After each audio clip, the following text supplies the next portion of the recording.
Okay. Hello everyone. I hope everybody has joined the lecture. Now we will start EBG analysis. Okay.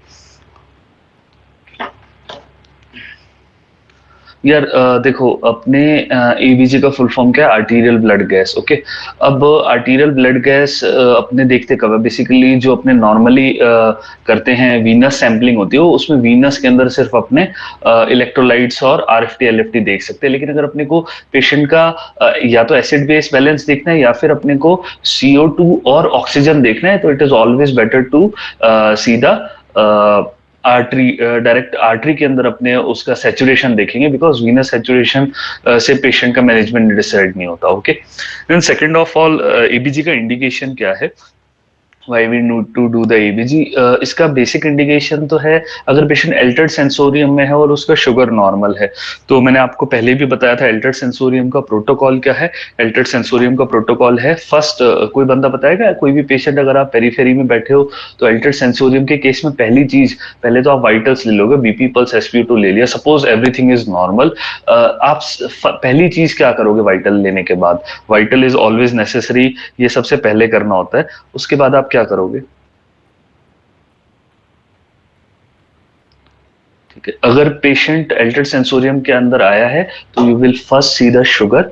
If sugar is normal, then you will go for ABG to see electrolyte, that is hyponatraemia के कारण तो patient altered sensorium में नहीं है, या फिर patient hypercarbia, that is increase CO2 के कारण तो एल्टर्ड सेंसोरियम में नहीं है। तो अगर आप भले ही एमओ बनने की प्रिपरेशन कर रहे हो, भले ही आप रेजिडेंट बन जाओ, अगर आप गाइनी में हो या आप डर्मा में हो, डजेंट मैटर, किसी के वार्ड में पेशेंट कभी भी अनकॉन्शियस हो सकता है। तो आपको प्रोटोकॉल ध्यान होना चाहिए, फर्स्ट सीधा वाइटल्स की कहीं पेशेंट हाइपोटेंशन हाइपोक्सिया में तो नहीं है। Second thing is to check the sugar of the patient, because hypoglycemia has thousands of presentation in which palpitation, diaphoresis and loss of consciousness are the common ones. Okay.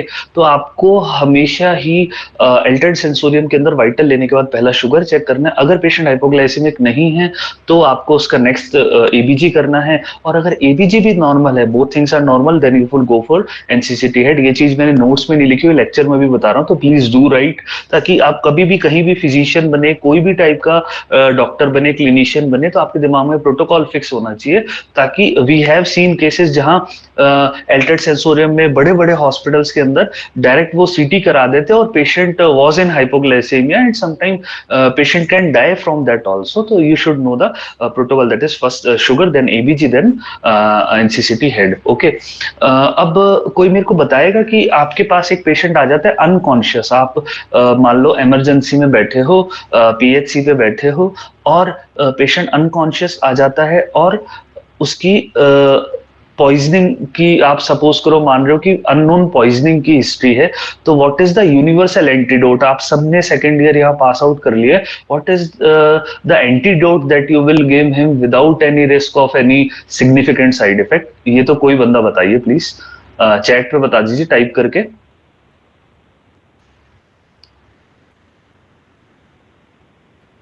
यार ऐसे मत करो यार, second year तो सबने पास करा हुआ है। किसी को नहीं आइडिया? ओके। देखो यूनिवर्सल एंटीडोट इसीलिए बोल रहा हूँ, you should correlate what ever you read with clinicals also. ठीक है। आपके पास एक पेशेंट अनकॉन्शियस है, you are sitting in the periphery, physostigmine नहीं देते यार मुंगरज, फिजियोस्टिगमिन बहुत स्पेसिफिक है। अगर पेशेंट पेरीफेरी में आया है, अननोन पॉइजनिंग का है, तो आप दो चीजें दोगे, आपने पढ़ा भी होगा सब बंदों ने, थियामिन प्लस ग्लूकोज। बिकॉज एक रीजन आप मानते हो कि हो सकता है वो हाइपोग्लाइसेमिया में हो, मान लो कई बार ऐसा होता है यू आपके पास शुगर स्ट्रिप ही नहीं है, या फिर second thing is thiamine. Thiamine भी क्या आप मानते हो कि पेशेंट अगर एल्कोहलिक भी हो सकता है, तो it will also help in withdrawal as well as hepatic encephalopathy. ठीक है। या फिर वर्निकेज एंसेफेलोपैथी। ठीक है। तो अपना ये हो गया बेसिक की एल्टर्ड सेंसोरियम का प्रोटोकॉल क्या है, और दूसरा यूनिवर्सल एंटीडोट क्या है। अब एबीजी के इंडिकेशन जैसे मैंने बताया, एल्टर्ड सेंसोरियम होता है, हाइपोक्सिया में आपको देखना होता है कि PO2 कितना है, CO2 ज्यादा है तो आपको देखना होता है। और उसके अलावा to see the acid base balance and hyperkalaemia and hypokalaemia. अब मैं एक छोटा सा जो कि एम्स में क्वेश्चन है कि how much amount of heparin you will use, 0.01 ml you will use the amount of heparin. और कौन सा हेपेरिन यूज करते हैं?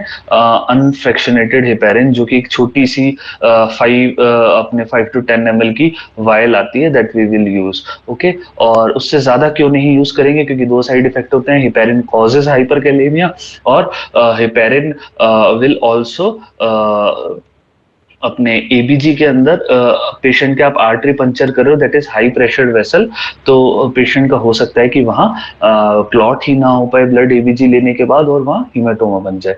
ठीक है, long term side effect of heparin कोई बताएगा? मैंने पिछले लेक्चर्स में डिस्कस भी करा हुआ। मान लो 9 मंथ्स तक कोई पेशेंट अगर हेपेरिन ले रहा है और Aplaki patient and he is on low molecular weight heparin for 9 months.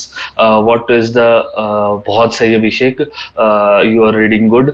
Osteoporosis, osteopenia is the long term side effect of heparin. Everybody should be aware of that. Okay, क्योंकि question आजकल पूछा जाता है।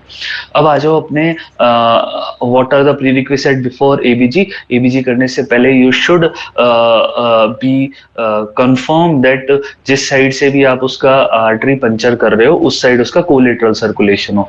First priority artery की कौन सी होती है? Radial artery, second is brachial, third is femoral artery. Why? Because femoral artery is a big artery. It is in the with the line of the aorta. So the chances of being causing hematoma in femoral artery is more. And also brachial is not first priority because brachial is the only artery supplying our arm. Only artery supplying our arm. So if it get thrombosed due to your ABG, then patient का पूरा forearm का necrosis होएगा। वो बेचारा तो अपना hypoxia का management कराने आया था और अपनों ने उसको गैंग्रीन की टेंशन दे दी। ओके, अब नेक्स्ट बात आती है कि यार रेडियल आर्टरी पे अपनों ने एबीजी करा तो उससे प्री रिक्विसाइट क्या होना चाहिए कि नॉर्मल जो अपना क्या होता है कि ये ब्रेकियल आर्टरी आगे जाके दो में डिवाइड होती है। This is radial circulation and then this is ulnar circulation. Okay, और ये दोनों यहाँ आके पाल्मर आर्चेस बनाती है और यही इसका पाल्मर एनास्टमोस बोलते हैं। मतलब दोनों आर्टरीज आती है। बॉडी ने ऐसा सिस्टम इसलिए बनाया हुआ है ताकि अगर एक आर्टरी अपनी थ्रोम्बोज्ड हो जाए तो दूसरी आर्टरी अपने हैंड को बचाने के लिए रखे। तो if patient is old age और has long standing hypertension underlying it, तो पेशेंट के अंदर आर्टरीज में एथेरोस्क्लेरोसिस हो जाता है। तो chances of patient having loss of collaterals are more, है ना। तो आपको ये चेक करना पड़ता है कि whether this circulation is working और नॉट, ताकि अगर आप रेडियल आर्टरी को पंचर करके एबीजी के लिए रेडियल आर्टरी यूज करते हैं, अल्लर नहीं यूज करते क्योंकि it is in front of your radius, तो आपको एक बोनी प्रोमिनेंस अच्छे तरीके से मिल जाती है। तो आपको ये इंश्योर करना होता है कि कोलेटरल है, तो आप ये चेक करते हो कि क्या अगर मेरी रेडियल आर्टरी गलती से भी पेशेंट की ड्यू टू अंडरलाइंग डिजीज थ्रोम्बोज्ड होगी तो क्या मेरी अल्नर आर्टरी मेरे हैंड को बचा पाएगी, तो क्या इसकी सप्लाई पेटेंट है और इन दोनों में कनेक्शन है या नहीं, दोनों चीजें देखना जरूरी है। तो अभी सब लोग आप ध्यान से देखो, ये मेरी रेडियल आर्टरी है, ये मेरी अल्नर आर्टरी है। Now I will put the pressure. Okay, please try to join timely so that we do not get interrupted. Okay, see now this is my hand. Okay, this is my hand, this is radial artery, this is ulnar artery. I will block both my arteries. Okay, see it is red now. Now I will contract my hand. Now I will contract my hand. ठीक है, अब आप 2 minute के अंदर देखोगे completely पेल हो जाएगा। अभी सबको दिख रहा है? You can see clearly it is pail now. ठीक है, you completely it is pale now. Now I will open my ulnar artery. See, it is completely red. Even though my radial is blocked, both my ulnar as well as radial aspects are red. It is known as Allen's test, modified Allen's test. Reverse Allen test क्या होता है? इससे आपको पता चल गया कि ulnar artery वहां भी सप्लाई कर रही है, वो बहुत सही है, और साथ में वो रेडियल को भी सप्लाई कर रही है। Now you can puncture the artery and even if unfortunately your patient get thrombosis of the radial artery, still his hand won't get necrosed. Okay, reverse Allen's test क्या होता है? I will block both these arteries. Now I will do the exercise so that all blood is gone. Okay, now See, all blood is gone. Now it is completely pale. Now you can see I will open the radial artery. अब देखो, both side of hand get red immediately. It is reverse Allen's test. तो अपने को कौन सा पता होना चाहिए? Modified Allen's test. तो ये एबीजी से एबीजी के अंदर रेलेवेंट है, but Indian patients mostly we are dark skin.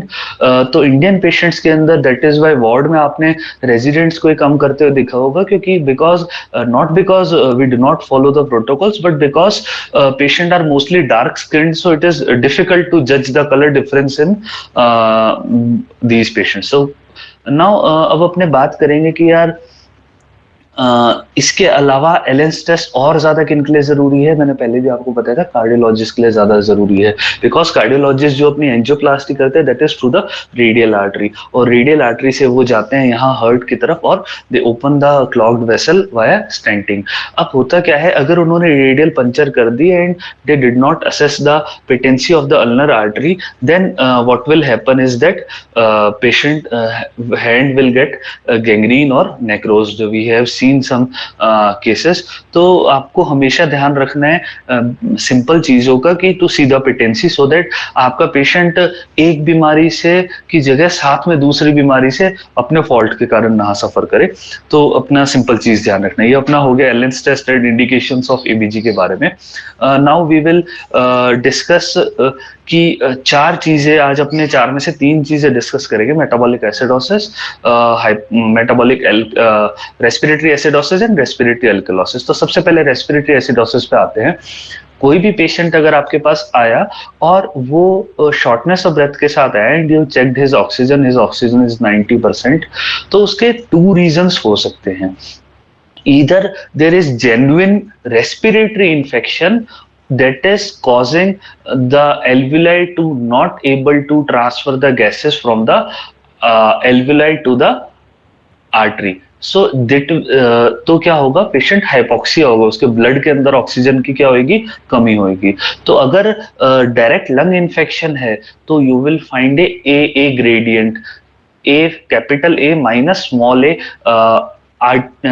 Alveolar versus arterial gradient.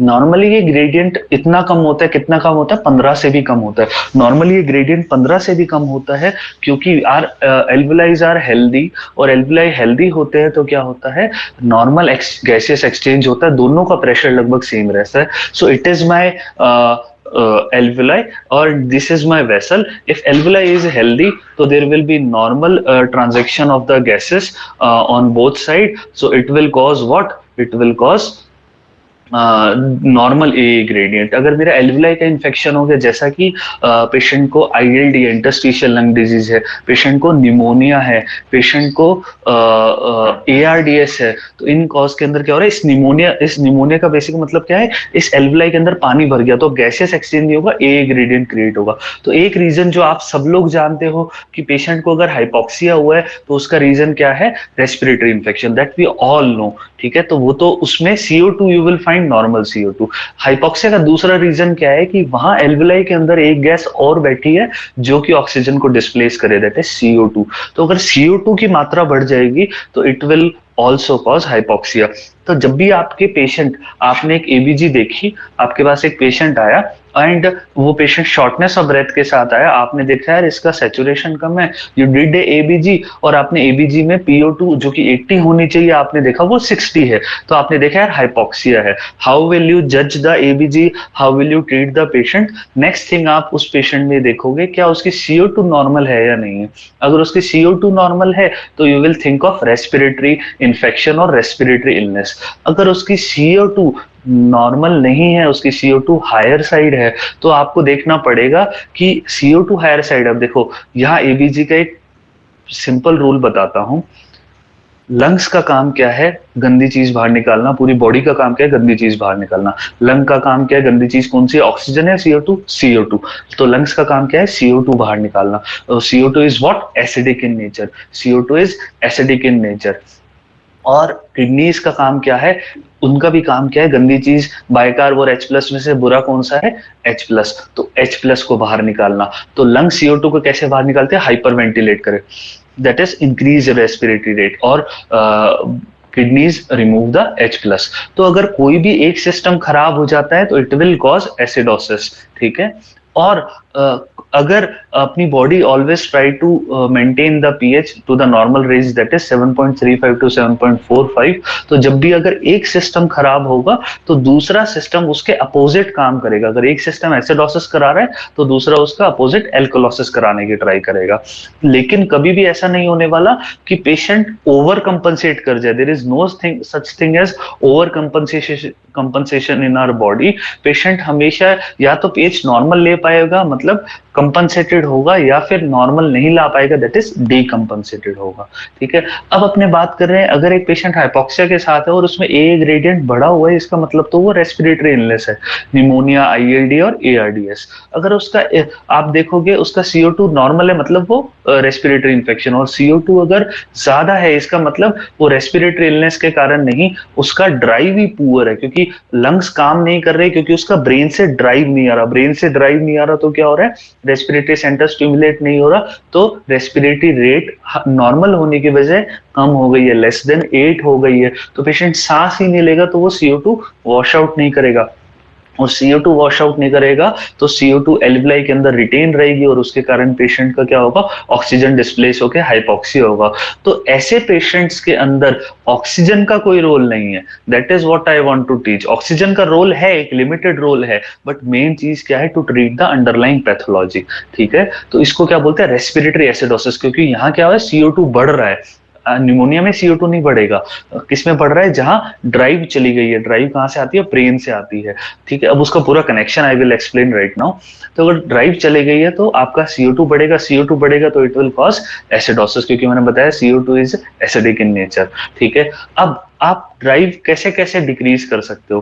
First of all आप ब्रेन को डैमेज कर दो। ब्रेन को डैमेज कर दोगे तो क्या होगा, रेस्पिरेटरी ड्राइव ही नहीं आएगा, ठीक है। तो ब्रेन को डैमेज कैसे कर दोगे, अंदर ICH करा दो, इंट्रासेरेब्रल हैमरेज करा दो, इंट्राक्रेनियल हैमरेज करा दो, आप क्या करा दो, एंसेफेलोपैथी करा दो, आप क्या करा दो, मल्टीपल स्क्लेरोसिस, मतलब ब्रेन पेरेन्काइमा को डैमेज कर दो और it will cause hypercarbia, respiratory acidosis जिसको आप बोलते हो। अगर सेकंड ऑफ ऑल आप क्या कर सकते हो, ब्रेन आपका नॉर्मल है लेकिन ब्रेन से जो नर्व्स निकल रही है रेस्पिरेटरी मसल के थ्रू, ब्रेन से जो नर्व निकल रही है, intercostal nerves and phrenic nerve that are supplying diaphragm as well as your inspiratory expiratory muscles, अगर आप उन नर्व्स को डैमेज कर दोगे तो भी पेशेंट को क्या होगा, पेशेंट का ड्राइव नॉर्मल है लेकिन उसकी मसल ही कॉन्ट्रैक्ट नहीं हो रही, उसका डायफ्राम ही पुश एंड पुल नहीं हो रहा, तो क्या होगा, तो भी रेस्पिरेटरी एसिडोसिस होगा। तो आप नर्व्स को डैमेज करने का तरीका क्या है, गुलियन-बेरी सिंड्रोम। तो गुलियन-बेरी सिंड्रोम के अंदर अगर कोई एमडीज या कोई भी किसी भी डिपार्टमेंट के एमडीज लिसन कर रहे हैं तो आपने एक जीबीएस में एक रूल सुना होगा, what are the indication of intubation in GBS. तो उसमें 20-30-40 रूल रखता है, सेम रूल रखता है indication of intubation in myasthenia crisis, 20-30-40 rule. मतलब आप कब इंट्यूबेट करते हो पेशेंट को, जब उसका टाइडल वॉल्यूम 20 मतलब 20 ml पर केजी से भी कम हो जाए, then you will intubate the patient. या फिर 20-30 क्या होता है, पीक इंस्पिरेटरी प्रेशर अगर -30 सेंटीमीटर H2O से भी कम हो जाए, और 40 क्या होता है, पीक एक्सपिरेटरी प्रेशर अगर +40 से भी कम हो जाए, तो you will intubate the patient, that is known as 20-30-40 rule, ठीक है। तो जीबीएस के अंदर भी हमारे पास बहुत बार क्या होता है, जीबीएस का पेशेंट रेस्पिरेटरी मसल इन्वॉल्वमेंट के साथ आता है, and you should not let diet that patient. GBS में आपको हमेशा उस पेशेंट को रिकवर करना है। कैसे करोगे, आईवीआईजी देके और साथ में उसको इंट्यूबेट करके। और इस पाथवे में आप किसको डैमेज कर सकते हो, आपका ब्रेन डैमेज करके आपने देख लिया, आपका नर्व डैमेज करके देख लिया।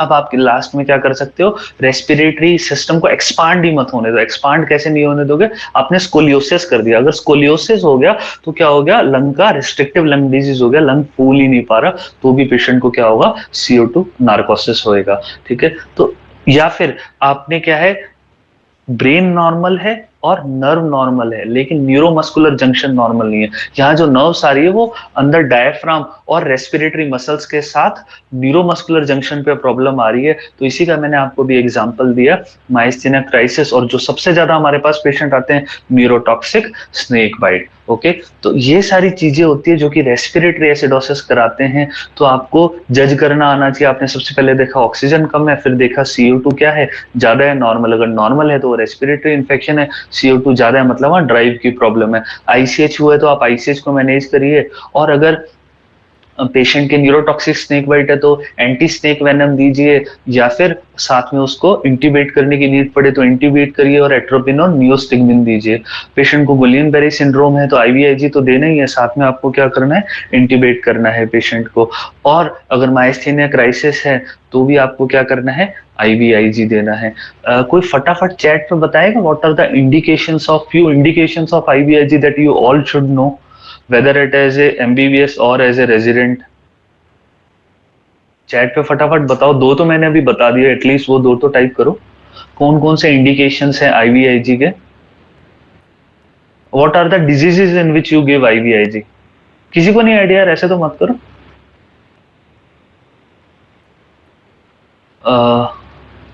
ITP, मयंक आपने बहुत सही आंसर दिया, बट आई शुड जस्ट, बहुत सही है। GBS अभी मैंने बताया, myasthenia crisis, not myasthenia gravis. Myasthenia gravis में आप तो स्टेरॉइड। बहुत बढ़िया अनिरुद्ध, ये आपने बहुत अच्छा बात, मतलब आपने नीट PG की तैयारी कर रहे हो आप लड़के। कावासाकी डिजीज के अंदर you should urgently give IVIG। One is GBS that I told you, third is myasthenia crisis that I told you recently, जहां आपको पेशेंट क्राइसिस में आए तब then you will give IVIG। ITP के बारे में आपने जवाब यूजीएल पे बहुत बढ़िया दिया है, बस I would just want to correct you. Normal ITP में you will maintain the patient on steroid, but कौन से ITP में यू विल गिव IVIG? बहुत सारे OPD में आते हैं, सबको IVIG नहीं देंगे। IVIG में प्राइवेट का खर्चा है। अगर आप प्राइवेट मेडिकल कॉलेज में, प्राइवेट हॉस्पिटल में IVIG लगा रहे हो तो it will cost around 1 to 2 lakhs for you, but in Rajasthan as you all know it is free, है ना। तो IVIG का बहुत स्पेसिफिक इंडिकेशंस होते हैं, यू शुड नो। तो life threatening ITP, life threatening ITP कैसे? जैसे मान लो मैं ITP का पेशेंट हूँ और मेरे को क्या हो गया, मेरे को ICH हो गया, देन आप उसका वेट नहीं करोगे, आप क्या दोगे, IVIG दोगे। और मान लो मेरे को ITP है और मेरे में हिमोप्टेसिस शुरू हो गया, मैसिव हिमोप्टेसिस या मैसिव हिमेटेमेसिस शुरू हो गया, या तो then you will give IVIG। ठीक है। यार एक बार हैंड रेस कर दो, स्पीड ज्यादा तो नहीं है क्या, और सभी को समझ आ रहा है तो प्लीज हैंड रेस कर दो। ओके ठीक है। अगर किसी को भी स्पीड ज्यादा लगे तो यार please do let me know, ठीक है। तो अभी तक अपनों ने क्या डिस्कस करा है कि ABG करते कैसे हैं, ABG का इंडिकेशंस क्या है, कब कब करेंगे, अल्टर्ड सेंसोरियम सबसे आपको इंपॉर्टेंट ध्यान रखना है, लेकिन उससे पहले शुगर जरूर देखनी है। फिर अपनों ने देखा है कि ABG का कॉम्प्लिकेशन क्या हो सकता है, जैसे नेक्रोसिस हो सकता है। लकीली अपना हमने 3 साल में कभी नहीं देखा, बट इट कैन हैपन, तो you should be aware of that.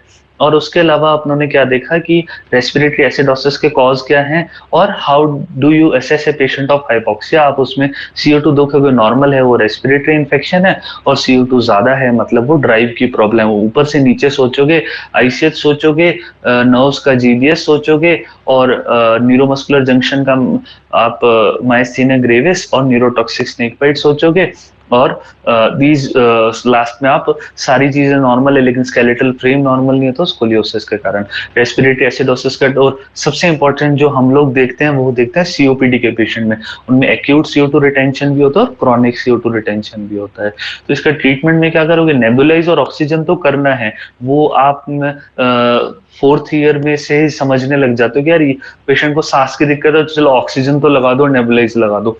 लेकिन मोर इम्पोर्टेंट क्या है, उसके साथ साथ अगर GCS 8 और लेस देन 8 है तो इंट्यूबेट करना है, और अगर उससे ज्यादा GCS है तो आपको बाईपैप या CPAP मशीन देनी है, ठीक है। ये इनफ अभी डिस्कशन हो गया। Now I will quickly show you notes of all the stuffs, okay. तो we will quickly go through जो भी अपनों ने अभी डिस्कस कराया। Now I will share the screen with you guys.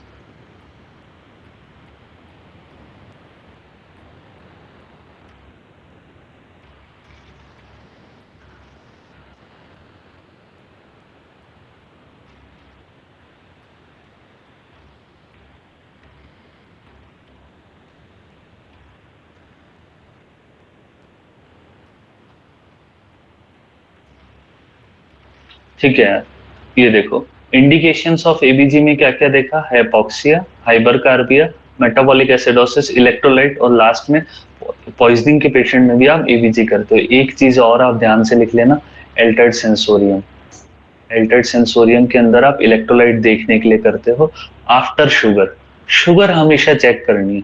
You can think of sugar as a fifth vital of the patient. Sugar हमेशा आपको check करनी है। फर्स्ट प्रायोरिटी एबीजी के लिए क्या रहेगी? रेडियल आर्टरी, देन क्या रहेगी? ब्रेकियल आर्टरी, देन क्या रहेगी? फ्यूमोरल आर्टरी। हाईएस्ट प्रेशर होता है, हाईएस्ट रिस्क ऑफ हीमेटोमा होता है। 2 ml हेपेरिनाइज सिरिंज से करते हैं अपने puncture at the 45 degree on the radial artery. कितना ml हेपेरिन लेते हैं? 0.01 ml। ये एम्स के अंदर पूछा जाता है। यहाँ आप ध्यान से देख सकते हैं, जो मैंने टेस्ट आपको भी करके दिखाया था, एलएस टेस्ट में देखो, इसमें अल्नर आर्टरी पेशेंट की छोड़ी तो दोनों एरियाज, इसके दोनों एरियाज क्या हो गए? फ्लश हो गए बहुत अच्छे से। इस पेशेंट में आप सेफली एबीजी कर सकते हो। लेकिन नेगेटिव टेस्ट क्या है कि इस पेशेंट में देखो कोलेटरल्स नहीं डेवलप हुए। कोलेटरल्स नहीं हुए तो ये तो अभी भी पेल रह गया, ये रेड हो गया। तो इस पेशेंट में आपको पंचर नहीं करना है। लेकिन ये ध्यान से देखो, इसने रिलीज कौन सी करी? Radial artery. तो एक्चुअल में कौन सा एलेंस टेस्ट कर रहा है? रिवर्स एलेंस टेस्ट कर रहा है। नाउ आप यहाँ देखो, मॉडिफाइड एलेंस टेस्ट में ये देखो, ये रेडियल आर्टरी जा रही है, ये अल्नर आर्टरी जा रही है, और दोनों ही क्या बना रहे हैं? कोलेटरल सर्कुलेशन बना रहे हैं। ठीक है, ये देखो रिवर्स एलेंस टेस्ट। यहाँ देखो पेशेंट की आर्म पूरी पेल हो गई, आर्म सॉरी नहीं, हैंड पेल हो गया। Now he release the radial artery, not the ulnar artery. तो इसका मतलब ये कौन सा हुआ? रिवर्स एलेंस टेस्ट हुआ। ठीक है, you should be aware of these small things. Okay, अब आप हाइपोक्सिया देखोगे। हाइपोक्सिया में आपको सबसे पहली चीज क्या देखनी है?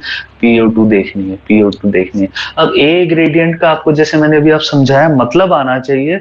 उससे डीप में at the level of UG it is not relevant for you guys.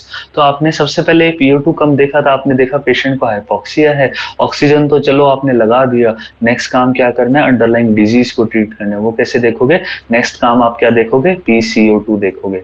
PCO2, अगर PCO2 ज्यादा है तो वो क्या है? ड्राइव की प्रॉब्लम है। और PCO2 नॉर्मल है, PCO2 क्या है?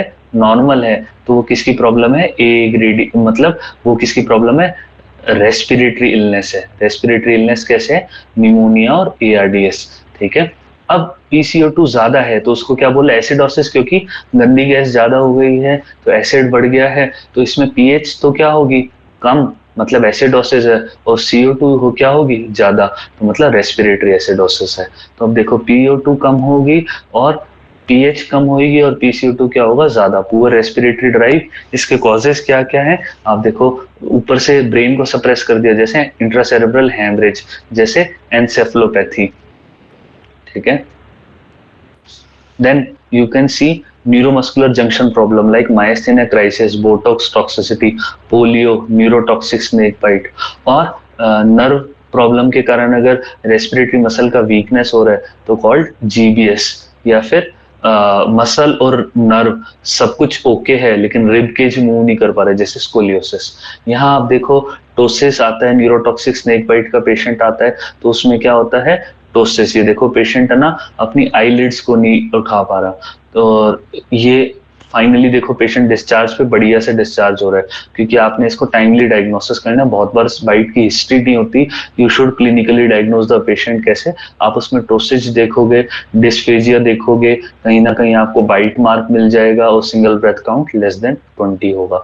ये मैंने फोटो इसलिए लगाई है क्योंकि एम्स हर साल है ना, किसी ना किसी पेपर में आपको फोटोज दिखाई जाती है कि अलग अलग स्नेक्स की, और वो पूछते हैं कौन सा है। तो इंडिया में जो 4 स्नेक है जिसके कारण एंटी स्नेक वेनम जिसके कॉकटेल से बनता है, तो वो 4 स्नेक कॉमन कौन से हैं? इंडियन कोबरा, ये आप देखोगे इस पे, ये फैनिंग होगी। ठीक है, एक आपको ब्लैक कलर का स्नेक विथ वाइट स्ट्रियाज मिलेंगे, कौन सा होता है? क्रेट होता है। ठीक है, और ये दो अलग कौन से? एक रसल वाइपर, एक सॉ स्केल्ड वाइपर।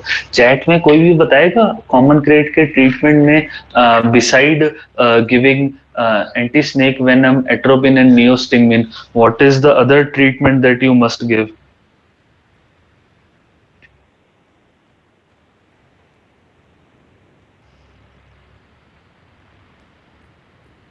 कोई भी बताओ यार। Calcium gluconate. क्या करेंगे? Calcium gluconate. ठीक है, नाउ अब अपने क्या डिस्कस करेंगे यार, वी विल कम बैक। ये आपको ध्यान होना चाहिए, बहुत बार हमारे पास पेशेंट क्या होता है, देखो पेशेंट सांप तो लेके आता है लेकिन कई बार वो नहीं लेके आ पाता और इवन बाइट की भी हिस्ट्री नहीं होती। वो पेशेंट हमारे पास स्नेक बाइट के साथ हमारे को लगता है suspicious, we give him anti snake venom, we give him atropine, we give him neostigmine, और वो पेशेंट रिस्पॉन्ड नहीं कर रहा होता ना, देन वी थिंक कि यार ये पेशेंट हो सकता है क्रिएट का, और ऐसा बहुत बार हो सका है, हो रखा है कि we give him as soon as we give him calcium, patient within hours started responding, उसका टोसिस इंप्रूव होने लग गया। तो यू शुड बी अवेयर कि कॉमन क्रेट के बाइट में नॉर्मल ट्रीटमेंट के अलावा आपको क्या देना होता है, साथ में कैल्शियम भी देना होता है, ठीक है। नॉर्मल ट्रीटमेंट के अलावा कैल्शियम भी देना है।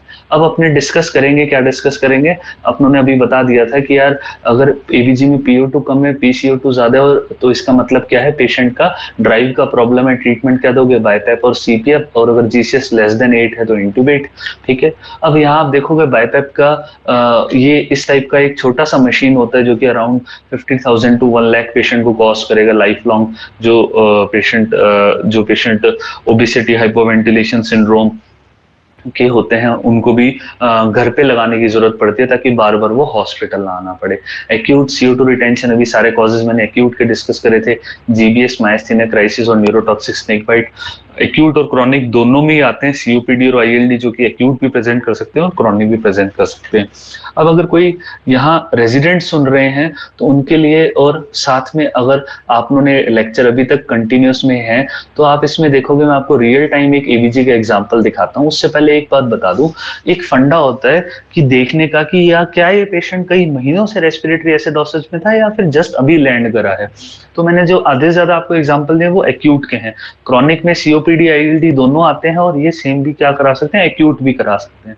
तो क्या कैसे देखना है कि पेशेंट एक्यूट CO2 नार्कोसिस का था, क्रॉनिक का था, तो आप एक बात ध्यान रखो कि अगर पेशेंट का लंबे टाइम से नार्कोसिस था, तो लंबे टाइम से बॉडी की पीएच कम थी, तो इसका मतलब बॉडी के पास इनफ टाइम था to make the bicarb to try to neutralise those acidosis. तो उसमें बाइकार्ब आपको ज्यादा मिलेगा और कंपनसेशन इनफ हो रहा होगा। लेकिन अगर पेशेंट का CO2 नार्कोसिस एक्यूट है तो किडनी तब भी कोशिश करेगी, ऐसा नहीं है वो हाथ खड़े कर देगी कि मैं बाइकार्ब एक्स्ट्रा नहीं बनाऊंगी, वो बनाएगी एक्स्ट्रा, बट उसका अमाउंट ज्यादा नहीं होगा। तो ये फंडा ध्यान दिमाग में रखते हुए आप ये कैलकुलेशन याद रखो कि अगर हर 10 mmHg CO2 बढ़ता है तो बाइकार्ब कितना बढ़ेगा, 1 मिलीमोल। बाइकार्ब कितना बढ़ेगा, 1 मिलीमोल। ये कब होता है, एक्यूट CO2 नार्कोसिस में।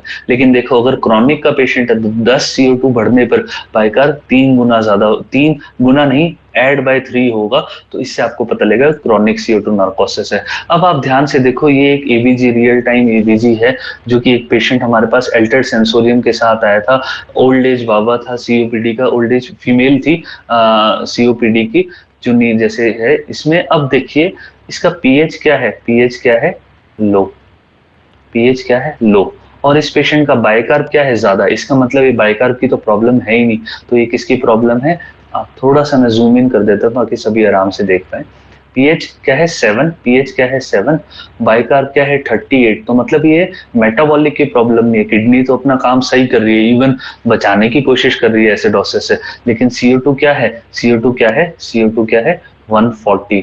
CO2 क्या है, 140। इसका मतलब ये पेशेंट क्या है, respiratory acidosis. Respiratory acidosis primary pathology हमेशा पहले बोल ली है, ठीक है। अब मेरे को बताओ ये रेस्पिरेटरी एसिडोसिस कंपनसेटेड है, डीकंपनसेटेड है, कोई भी फटाफट ग्रुप में टाइप करके बताओ यार, एनीबडी। मैंने बताया पीएच 7 है, PCO2 140 है। तो आप इस एबीजी को देखकर क्या बोलोगे, देखो बहुत सिंपल से, अगर आपको नहीं आ रहा तो अभी एक सिंपल चीज ध्यान रखो, अगर एबीजी नॉर्मल नहीं हो पाई है इसका मतलब क्या है, दूसरे सिस्टम ने कंपनसेट नहीं कर पाया है, दूसरे सिस्टम ने हाथ खड़े कर दिए।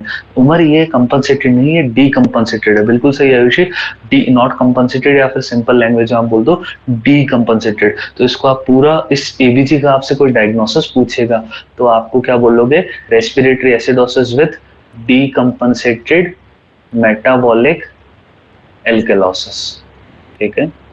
अब अपने देखते हैं कि यार ये जो एसिडोसिस था, तो क्या यहाँ मेटाबॉलिक ने अपनी जिम्मेदारी उठाई कुछ? मतलब क्या किडनीज ने इनफ ट्राई करा? तो आप देखो, ये रेस्पिरेटरी एसिडोसिस आप जज कर पाओगे क्या है, क्रॉनिक है, एक्यूट है? तो देखो, अगर ये पेशेंट का CO2 जो कि नॉर्मली CO2 होता है अपना, ये 60 यहाँ मैंने गलत लिखा हुआ है यार, नॉर्मल CO2 अराउंड 30 से 45 होता है, तो ये 140 पे जा रहा है। अगर ये 140 पे CO2 जा रहा है, तो आप रफली बोल सकते हो ये 40 से 140 चला गया, तो इसमें कितना डिफरेंस आया? 100 का। ठीक है, 100 का डिफरेंस आया। तो अब अगर आप वो फंडा लगाओ, 100 का डिफरेंस आए, तो 100 अगर 10 पे कितना बाइकार बढ़ता था एक्यूट के अंदर? 1। ठीक है, तो 100 पे बाइकार कितना बढ़ेगा? आप इसको क्या कर दो, 100 पे अगर 10 पे 1 बढ़ता था, हर 10 CO2 बढ़ने से, और बाइकार कितना बढ़ता था? 1 कंपनसेट करने के लिए। तो अगर आप CO2 को 100 से बढ़ा दोगे, 40 की जगह 140 पेशेंट की CO2 कर दी, तो इससे कितना ज्यादा बढ़ जाएगा? 10 ऐड कर दो, तो 40 में 10 ऐड करोगे तो नॉर्मल बाइकार कितना होता है? 26। 26 में 10 ऐड करोगे, 36। ठीक है, तो आप इसका देखो लगभग 36 के अराउंड आ रहा है। तो ये पहले वाले नोट्स में करेक्ट कर लेना है, ये चीज गलत है कि ये जो पेशेंट है, ये अब आप देखो ये एक्यूट के केस में आ रहा है, ये एक्यूट के केस में आ रहा है, क्योंकि इसमें बॉडी क्या हो रही है, इनफ कंपनसेट नहीं कर पा रही, 1 से ही राइज हुआ है। अगर ये क्रॉनिक CO2 नार्कोसिस होता, तो 100 के अनुसार इसको कितना बढ़ जाना चाहिए था? क्रॉनिक CO2 नार्कोसिस में 10 से CO2 बढ़ती है, तो बाइकार कितना बढ़ता है? 3। तो 100 अगर हुआ है इंटू 10 हुआ है, तो इस पेशेंट में 30 बाइकार एक्स्ट्रा होना चाहिए था। नॉर्मल बाइकार कितना होता है? 26। 26 प्लस 30 कितना हुआ? 56। क्या आप इस पेशेंट के अंदर आपको CO2 कितनी, बाइकार 38 दिखाई दे रहा है, 56 यहाँ दिखाई दे रहा है 38। तो इसका मतलब ये पेशेंट किसका है? एक्यूट CO2 नार्कोसिस का है। किसका है? एक्यूट CO2 नार्कोसिस, क्रॉनिक का नहीं है। ठीक है, ये समझ आ गया। अब अपने डिस्कस करते हैं रेस्पिरेटरी एल्कलोसिस। रेस्पिरेटरी एल्कलोसिस कुछ नहीं है, सिंपल सा क्या है कि बॉडी में रेस्पिरेटरी सिस्टम ओवर एक्टिव हो रहा है। ओवर एक्टिव होने के कारण क्या हो रहा है? ओवर एक्टिव होने के कारण CO2 को ज्यादा वॉश आउट कर रहा है, और CO2 वॉश आउट होगी तो pH क्या होगा? pH ज्यादा होगा, एल्कलोसिस हो जाएगा, that is known as respiratory alkalosis. pH ज्यादा होगा और PCO2 कम होगा, that is how you diagnose respiratory alkalosis. ठीक है, तो किस में देखने को मिलता है? हमारे पास जो पेशेंट आते हैं सबसे ज्यादा एंजाइटी के पेशेंट्स आते हैं। जैसे कि आपने कार्टून्स के अंदर देखा होगा, कार्टून के अंदर टॉम एंड जेरी अगर लोगों ने देखा हो, या और भी कार्टून, उसके अंदर बहुत बार जैसे ही कि कोई एक कार्टून टेंशन में आता है, तो वो बहुत तेजी से हाइपर वेंटिलेट करता है, बहुत गहरी गहरी सांसें लेता है। और उन आप सोचो कि यार उन कार्टून को भी हॉलीवुड वाले कितना साइंटिफिक रखते हैं, that they showed paper bag ventilation in those cartoons, because paper bag ventilation is the treatment for respiratory alkalosis. है ना, एंजाइटी का पेशेंट आता है तो आप क्या करोगे? पेपर बैग वेंटिलेशन, जैसा कि कार्टून्स में दिखाते हैं। क्यों? क्योंकि आपका मकसद क्या है? जो CO2 बॉडी में कम हो गई, जिसके कारण एल्कलोसिस हो रहा है, CO2 वापस बॉडी में लेके आना। तो उसके लिए आप क्या करते हो? उसके लिए आप पेशेंट को बोलते हो कि खुद ही की सांस को वापस रीब्रीथ करते रहो, क्योंकि अपने जो खुद एक्सपायर करते हैं उस एयर में ज्यादा क्या होती है? CO2। उसी को बार बार रीब्रीथ करते रहेंगे तो अपने क्या हो जाएगा? कंपनसेशन हो जाएगा, CO2 वापस बढ़ने लग जाएगा, 17 की जगह वापस 26 आने की कोशिश करेगा। ठीक है, इसका भी formula acute versus chronic respiratory alkalosis, but you can leave that, आपके लेवल पे ये इंपॉर्टेंट नहीं है। ठीक है, फिर नेक्स्ट मैंने बताया था पेशेंट हाइपोक्सिया के साथ आया है, लेकिन उसका CO2 नॉर्मल है, तो आपको क्या सोचना है? रेस्पिरेटरी इलनेस के बारे में सोचना है। जैसे कि मैंने आपको यहाँ कुछ एक्सरेज दिए हैं, बड़े इंटरेस्टिंग है। ये देखो ARDS का एक्सरे, बाइलेटरल बाइलेटरल पूरे लंग के अंदर आपको डिफ्यूज ओपेसिटी मिल रही है। इसमें भी क्या होगा? A ग्रेडियंट एब्नॉर्मल मिलेगा, CO2 नॉर्मल होगी, क्योंकि यहाँ क्या हो रहा है? लंग के अंदर ही आपने इन्फेक्शन कर दिया, पानी भर दिया, तो उसके कारण जितना भी एल्विलाई जो कि कैपिटल A है, उसकी air small a that is artery के अंदर नहीं आ पा रही है, तो A ग्रेडियंट बढ़ जाएगा। दूसरा एग्जांपल देखो, pneumonia, lobar pneumonia, lower zone pneumonia है। ठीक है, इसके अंदर भी क्या मिलेगा? A ग्रेडियंट बढ़ा हुआ मिलेगा, या फिर आप बोल सकते हो हाइपोक्सिया के साथ CO2 नॉर्मल मिलेगी। A ग्रेडियंट हर बार आप कैलकुलेट नहीं कर पाओगे। ठीक है, और क्या केस है? पल्मोनरी एम्बोलिज्म के अंदर, क्योंकि उसके अंदर क्या है, देखो उसमें एल्वुलाई हेल्दी है, लेकिन पल्मोनरी एम्बोलिज्म में क्या हो रहा है, जो ब्लड वेसल है, पल्मोनरी आर्टरीज है, उनमें थ्रोम्बस बन गया, तो क्या होगा, बॉडी को ऐसा लगेगा लंग की प्रॉब्लम है, बट एक्चुअल में क्या है, वो वेसल की प्रॉब्लम है। अगर जो वेसल खून लेने, ऑक्सीजन लेने आई है, वो ब्लॉक ही होगी, वो ऑक्सीजन ले ही नहीं पाएगी, तो बॉडी को it will perceive as hypoxia. ठीक है, ये मैंने एग्जांपल एक्सरे के इसलिए दिए हैं बिकॉज ये आपका क्वेश्चन आता है कि पल्मोनरी एम्बोलिज्म में कौन से टाइप का इन्फार्क्ट होता है, तो ये वेज शेप्ड इन्फार्क्ट होता है, वेज शेप्ड इन्फार्क्ट होता है। ओके, जहां भी आर्टरी का ब्लॉकेज होगा ना, वहां आपको ध्यान रखना है कौन सा टाइप का इन्फार्क्ट होता है, वेज शेप्ड इन्फार्क्ट। ठीक है, ये एबीजी मैंने क्रॉनिक रेस्पिरेटरी एल्कलोसिस की दिखाई है, क्योंकि क्रॉनिक और एक्यूट को कैसे बताते हैं, वही सेम मैथ्स जैसे वहां थी रफली वैसे यही है। नॉर्मली क्या होता है, बाइकार्ब 10 से कम हो, PCO2 10 से कम होएगा, तो बाइकार्ब 5 से कम होता है, ये किसमें होता है, क्रॉनिक में, और अगर एक्यूट होगा तो 2.5 से कम होगा। ये एबीजी मैंने दिखाई है ताकि आपको पता लगे क्रॉनिक रेस्पिरेटरी एल्कलोसिस पेशेंट कुछ महीने से ही ज्यादा एंशियस हो रहा है, जैसे आप देखोगे इसका नाम भी फीमेल वाला नेम है ना। तो अब देखो पीएच 7.6 है, एल्कलोसिस है, तो आपको सबसे पहले देखनी है पीएच, ये क्या है, एल्कलोटिक है। अब आपको क्या देखना है, बाइकार्ब और CO2। देखो बाइकार्ब लोअर साइड है, तो बाइकार्ब की अगर गलती होती तो एसिडोसिस होना चाहिए था, यहाँ किसकी गलती है, रेस्पिरेटरी प्रॉब्लम की है, तो यहाँ क्या है, CO2 कम है, CO2 कम के कारण मतलब रेस्पिरेटरी एल्कलोसिस है। ठीक है, अब फटाफट प्लीज, अब एटलीस्ट मेरे को ग्रुप में बताओ, क्या ये कंपनसेटेड बोलोगे आप या डी कंपनसेटेड। पीएच 7.6 है, PCO2 कम है, बाइकार्ब कम है, लेकिन पीएच अभी भी ज्यादा है, नॉर्मल नहीं आई है, तो what will you say, whether it is compensated. बिल्कुल सही Prashant, it is the compensated respiratory alkalosis. तो आप इसको पूरा नाम क्या बोलोगे, respiratory alkalosis with the compensated metabolic acidosis. Okay, बेचारी किडनी कोशिश तो कर रही है एसिडोसिस करने की, बट वो कर नहीं पा रही। ठीक है, that is how you diagnose respiratory alkalosis. तो रेस्पिरेटरी एल्कलोसिस मैंने अभी बताया आपको ट्रीटमेंट क्या करना है, जो कि कार्टून सालों से करते हुए आए हैं, आपको क्या देना है, पेपर बैग वेंटिलेशन। ठीक है, अब मेटाबॉलिक एसिडोसिस के बारे में डिस्कस करेंगे। ठीक है, ये only 10 minutes I will take. ठीक है, तो मैं पहले वीडियो ऑन करके आपको समझा देता हूँ कि मेटाबॉलिक एसिडोसिस प्रेजेंट कैसे करता है और उसको मैनेज कैसे करना है, why it is important to know all the causes of metabolic acidosis. अपने को लगता है यार इतने सारे क्वेश्चन, इतने सारे कॉजेज फालतू में याद कर रहे हैं, ऐसा नहीं होता। ओके, सी अब देखो यार, मेटाबॉलिक एसिडोसिस क्या है, किडनीज यहाँ फंक्शनल नहीं है। अपने में अब तक जो सिनेरियो पड़ा था, वेदर इट वाज हाइपोक्सिया और hypercarbia, both were respiratory problems, respiratory acidosis और एल्कलोसिस। अब जो अपने पढ़ेंगे वो पढ़ेंगे किडनी की प्रॉब्लम। किडनी का CO2 से संबंध नहीं है, किडनी का मेन काम क्या है, किडनी का मेन काम क्या है, पोटेशियम H+ आयंस को निकालना, पोटेशियम भी निकालेगा but H+ is the main role. तो अगर किडनीज फंक्शनल नहीं होगी तो पेशेंट को क्या होगा, एसिडोसिस होएगा, H+ बॉडी में बढ़ेगा, CO2 नहीं, H+ बॉडी में बढ़ेगा। तो जब लंग्स काम नहीं करते थे तो CO2 बढ़ता था। तो अब आप एक सिंपल बात समझो, अगर मेटाबॉलिक एसिडोसिस को एबीजी में डायग्नोस कैसे करेंगे, पीएच होगी कम और बाइकार्ब भी क्या होगा, कम, तो that is how you diagnose metabolic acidosis.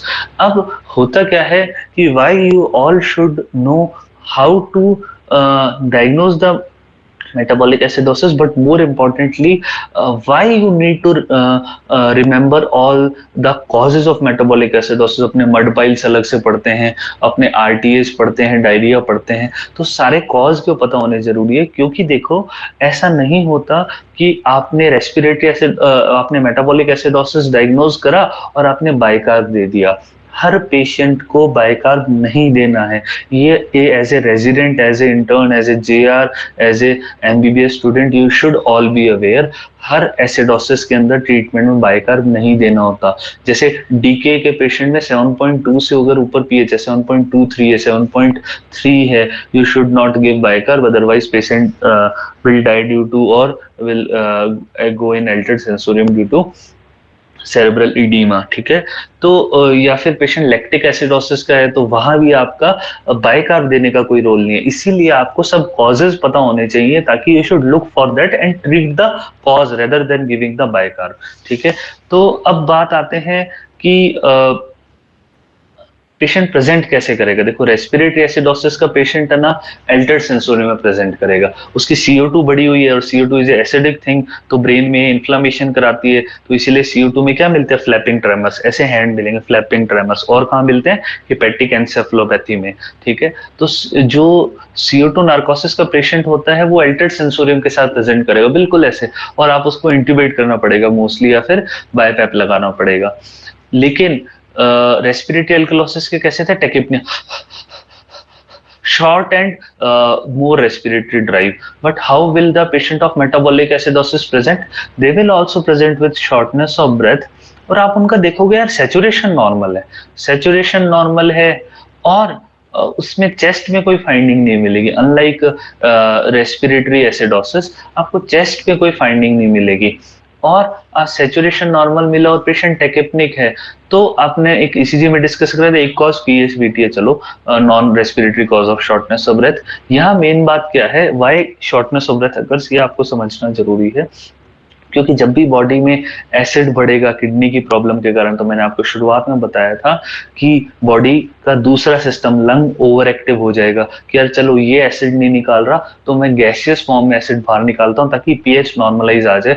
तो अपनी बॉडी रेस्पिरेटरी रेट बढ़ाती है ताकि CO2 वॉश आउट हो जाए और पीएच एसिडोसिस से नॉर्मल रेंज में आने की कोशिश करे। इसीलिए पेशेंट ऐसा नहीं होता अपने अपना इतना दिमाग काम करता, अपना नहीं दिमाग काम करता, लेकिन अपनी body is much smarter than us, है ना। वो क्या करती है, जैसे ही अपना एसिडोसिस होता है पेशेंट को हाइपर वेंटिलेट कराएगी, patient will present with CO with shortness of breath.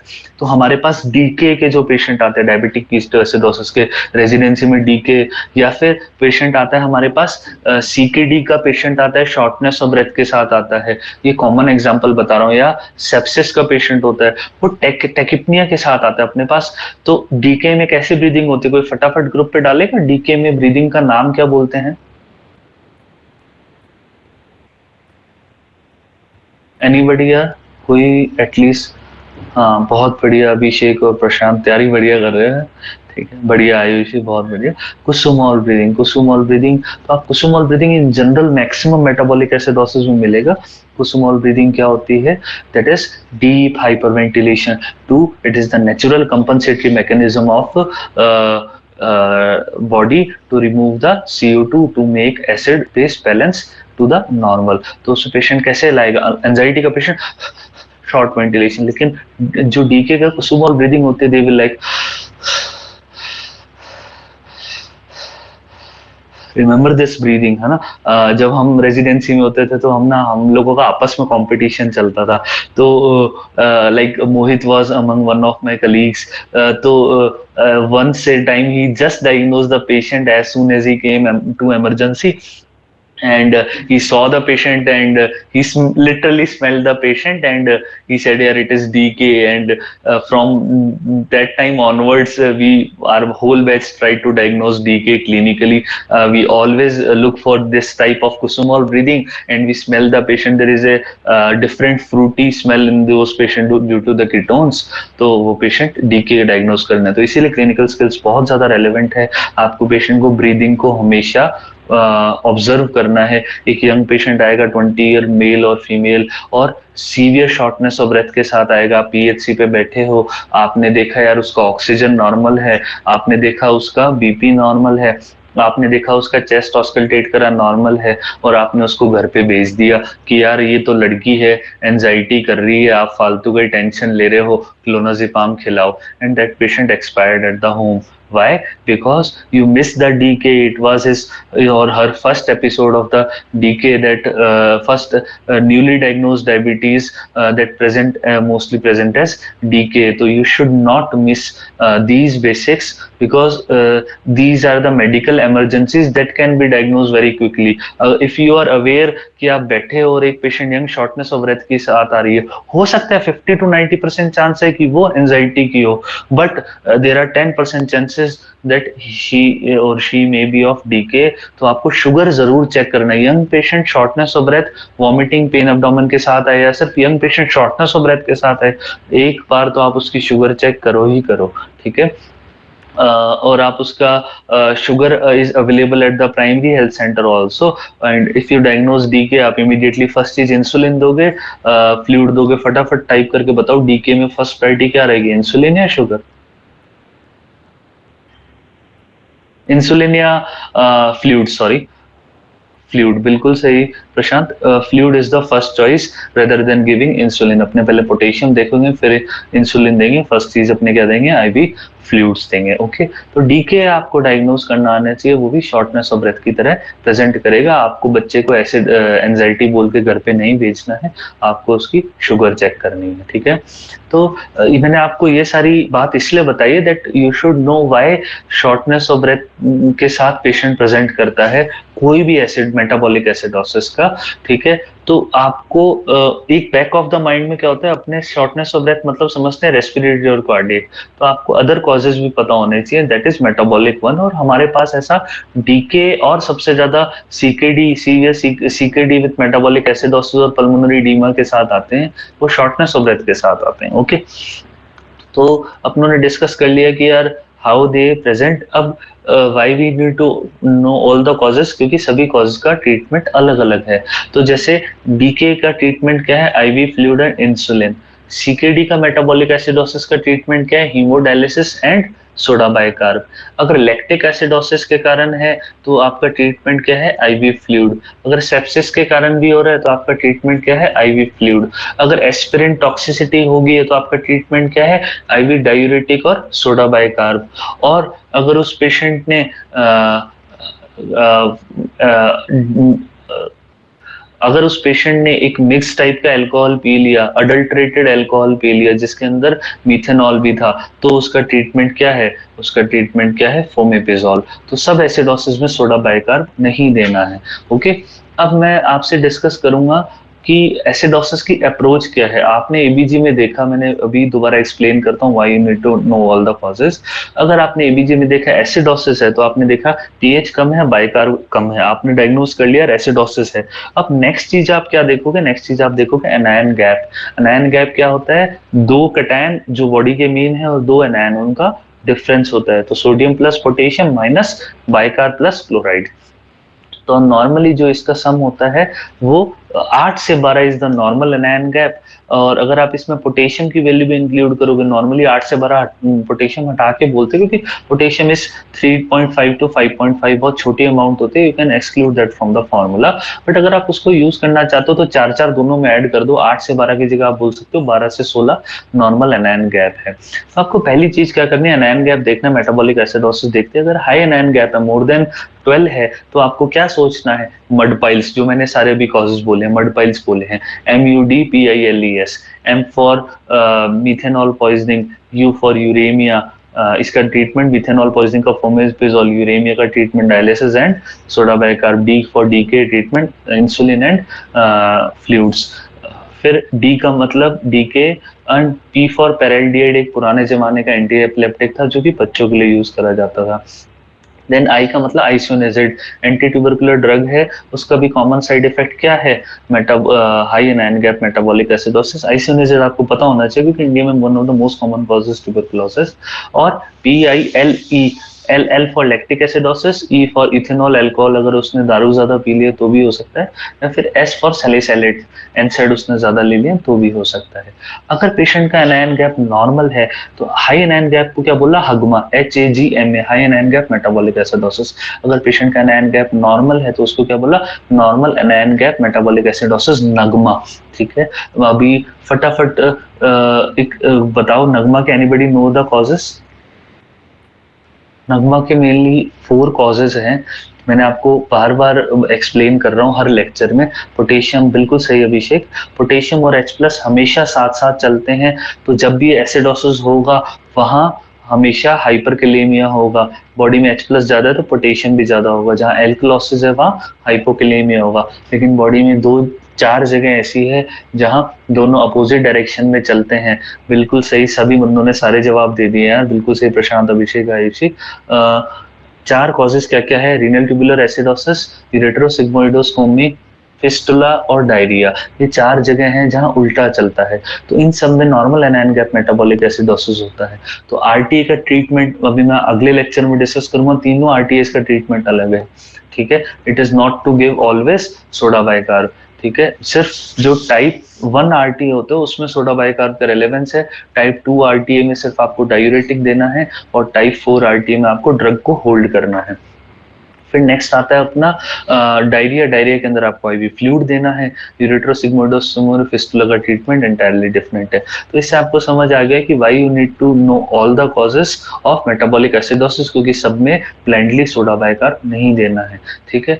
और इसके बाद अपने फाइनली डिस्कस करेंगे कि जब भी एसिडोसिस होता है तो how to see whether lungs are functioning good और नॉट। लंग्स की जिम्मेदारी उस टाइम क्या है? बॉडी से CO2 निकालने की, रेस्पिरेटरी ड्राइव बढ़ाने की। अगर लंग्स अच्छे से काम नहीं करेंगे तो अपने को रेस्पिरेटरी पैथोलॉजी को भी ट्रीट करना है। Now we will quickly see all the notes about the stuff that we have discussed till now. Okay, I will go quickly on this, ताकि अभी 5 मिनट्स लेफ्ट है। अपनों ने मेजरली सारी बात डिस्कस कर ली है, अब उसको फाइनली एक बार नोट्स के थ्रू गो थ्रू हो जाएंगे। ओके,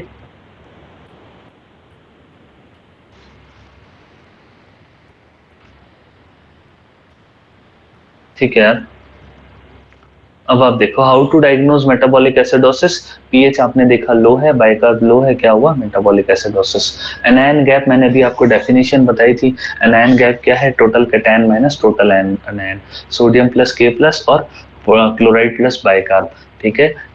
ये भी ये बात ध्यान रखो, पोटेशियम बहुत छोटा सा है तो आप इसको फॉर्मूले से हटा सकते हो। तो 8 से 12 नॉर्मल एनायन गैप है। अगर पोटेशियम को इंक्लूड नहीं करा, पोटेशियम को इंक्लूड करा तो 12 से 16 है। पोटेशियम का आपका एक क्वेश्चन आएगा ही आएगा, आज समझ लो। पोटेशियम का एक क्वेश्चन आएगा ही आएगा। ये अभी 2 मिनट में आपको बताऊंगा कि इसका रेलेवेंस क्या है, ठीक है। अभी लेक्चर का टाइम ना हो जाए इसलिए एक बार मैं आपको बताता हूँ अप्रोच टू मेटाबॉलिक एसिडोसिस। आपने देखा मेटाबॉलिक एसिडोसिस हुआ पेशेंट को, तो आपने नेक्स्ट चीज क्या करनी है? आपको एनायन गैप देखना है। अगर एनायन गैप 12 से ज्यादा है तो high anion gap metabolic acidosis हंगमा। पेशेंट का एनायन गैप नॉर्मल है तो normal anion gap metabolic acidosis NAGMA. अब हगमा के कॉजेस क्या है? मड पाइल्स, अभी डिस्कस करे थे। मिथेनॉल पॉइजनिंग ट्रीटमेंट क्या है? फोमेपिजोल, बाइकार्ब नहीं देना। वीरेमिया ट्रीटमेंट क्या है? डायलिसिस एंड बाइकार्ब इस पेशेंट में देना है। फिर डीके का treatment, D for DK, IV fluid और इंसुलिन। पी फॉर पैरालिएट जो कि एक एंटी एपिलेप्टिक है। I for isoniazid. L for lactic acidosis, इसमें सोडा बाइकार्ब नहीं देना है, आईवी फ्लूइड देना है। ई फॉर इथेनॉल, इसमें भी आपको आईवी फ्लूइड देना है। और सैलिसाइलेट पॉइजनिंग, ठीक है। फिर अब अपने डिस्कस करते हैं normal anion gap metabolic acidosis. यहाँ क्या क्या कॉजेज? आरटीए, डायरिया, यूरेट्रोसिग्मोइडोस्कोमी और लास्ट में फिस्टुला। ये 4 ऐसी जगह हैं जहाँ क्या होता है? पोटेशियम और H+ साथ साथ नहीं चलते। आइडियली अगर एक सिस्टम फेल हो जाता है तो दूसरे को काम करना चाहिए। तो अगर किडनी H+ एक्सक्रीट नहीं कर पा रही तो CO2 अपने लंग्स को वॉश आउट करना चाहिए।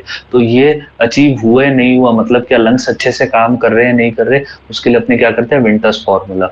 यहाँ आप देखो 7.2 pH है, मतलब एसिडोसिस है, और बाइकार्ब कम है, CO2 कम है, मतलब गलती किसकी है?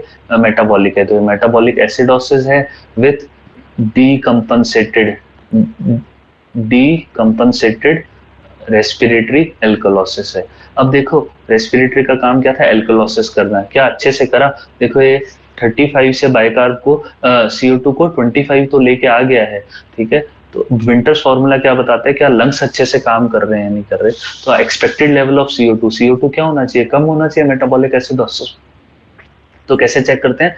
1.5 इंटू बाइकार्ब प्लस 8। इस पेशेंट के अंदर आप देखो बाइकार्ब कितना है? बाइकार्ब कितना है? 10। तो आपने 1.5 इंटू 10 प्लस 8 करा, तो ये फाइनली वैल्यू कितनी आएगी?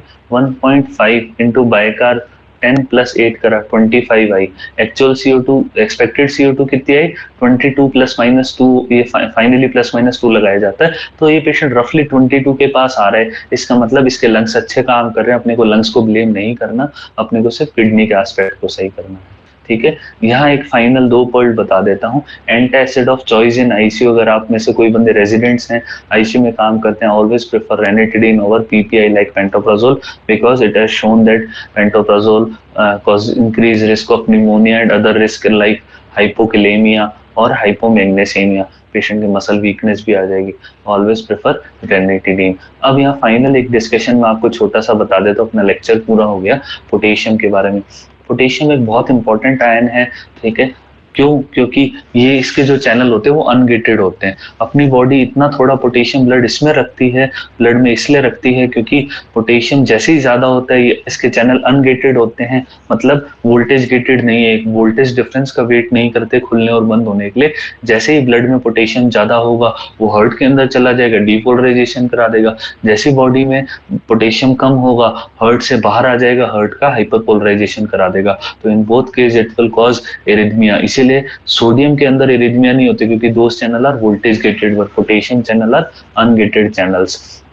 पोटेशियम इसीलिए बॉडी में इतना ब्लड में बहुत कम है। पोटेशियम सबसे ज्यादा कहाँ है? इंट्रासेल्युलर। सबसे ज्यादा कहाँ है? इंट्रासेल्युलर आयन है। तो जहां भी बॉडी में सेल डिस्ट्रक्शन होगा वहां क्या होगा? हाइपरकेलेमिया होगा। तो सेल डिस्ट्रक्शन कहाँ होगा? ट्यूमर लाइसिस सिंड्रोम में। सेल डिस्ट्रक्शन कहाँ होगा? आरबीसी के हिमोलिसिस में। सेल डिस्ट्रक्शन कहाँ होगा? स्टारवेशन में। और फाइनली कहाँ होगा? डायबिटिक कीटोएसिडोसिस में। इन सब केस में क्या होगा? पेशेंट का पोटेशियम आपको ज्यादा मिलेगा। तो these are the cases where you will find hyperkalemia, ठीक है। सो यार अपना अब लेक्चर क्लोज हो चुका है, ठीक है। अपना लेक्चर पूरा लगभग कंप्लीट हो चुका है। तो अभी कोई फ्रैंकली कोई भी अगर डाउट पूछना चाहता है तो you can ask me doubts यार।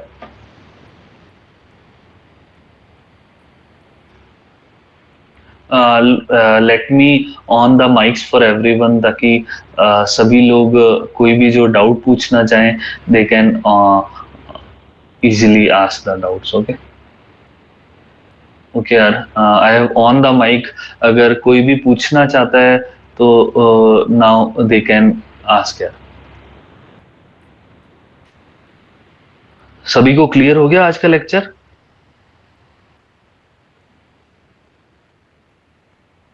यार बढ़िया यार, एबीजी सभी को आना चाहिए, अल्टर्ड सेंसोरियम का सभी को आना चाहिए, ठीक है।